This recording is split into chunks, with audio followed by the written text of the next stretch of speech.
सरकार अगदी खोटं आहे. बोललेल्या वचनावर चालत नाही. जसे बोलतो तसे चालत नाही. ज्या ज्या गोष्टी आपल्याला सांगितलं आहे ते करत नाही.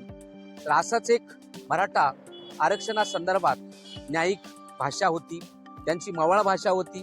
ज्यावेळेस वाशीपर्यंत हा मराठा मोर्चा गेलेला होता, मुंबईला धडकला होता, तेव्हा सरकार एकदम 5 फीट मागं पळत होता आणि त्याला अंग काढू म्हणून आपण मनोज जरांगे पाटलाला आश्वासित करण्यात आलं आणि पुन्हा त्यांना आपापल्या गावी आपापल्या मराठा बांधवांना आपापल्या घरी पाठवण्यात आलं आश्वासन देऊन. पण हे आश्वासन पूर्ण झालंच नाही.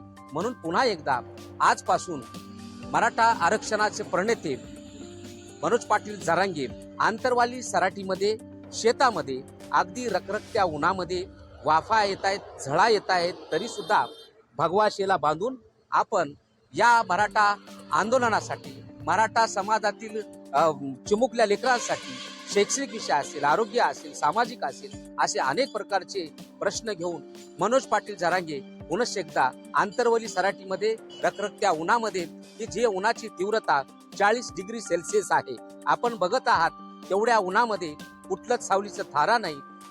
काही नसताना मनोज पाटील उन्हामध्ये बसलेले आहेत आणि मुख्यमंत्र्याचे एक शिष्टमंडळ सुद्धा विखे पाटलाच्या माध्यमातून या शिष्टमंडळ मनोज पाटलाला विनंती करीत आहे आणि त्याचबरोबर विनंती करीत असताना लागलीच मनोज पाटलाच्या आरोग्याची काळजी घेत, मनोज पाटलांच्या आरोग्याची तब्येत विचारण्यासाठी, आरोग्याची तपासणी करण्यासाठी त्या ठिकाणी वैद्यकीय अधिकारी डॉक्टर अविनाशजी गायकवाड यांच्या पथकासह त्यांनी सुद्धा वेळेच या ठिकाणी पोहोचून त्यांच्या तब्येतीची विचारणा करत त्यांना विनंती केली आहे.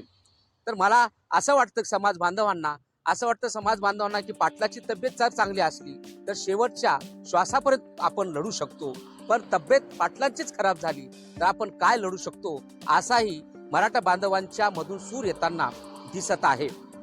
तेव्हा या ठिकाणी मनोज पाटलांनी सुद्धा शेवटचा श्वास असेपर्यंत आपण आपल्या मराठा समाज बांधवासाठी लढलं पाहिजे, मराठा बांधवासाठी आपण जगलं पाहिजे. तेव्हा या ठिकाणी सर्व मराठा समाज बांधवाचीही मनातली जे काही प्रश्न असतील, पाटलांना विनंती आहे की आपणही एक चांगल्या सुरक्षित ठिकाणी आपण न्यायाच्या भूमीतून आपण लढावं, असं समाज बांधवाचं म्हणणं आहे.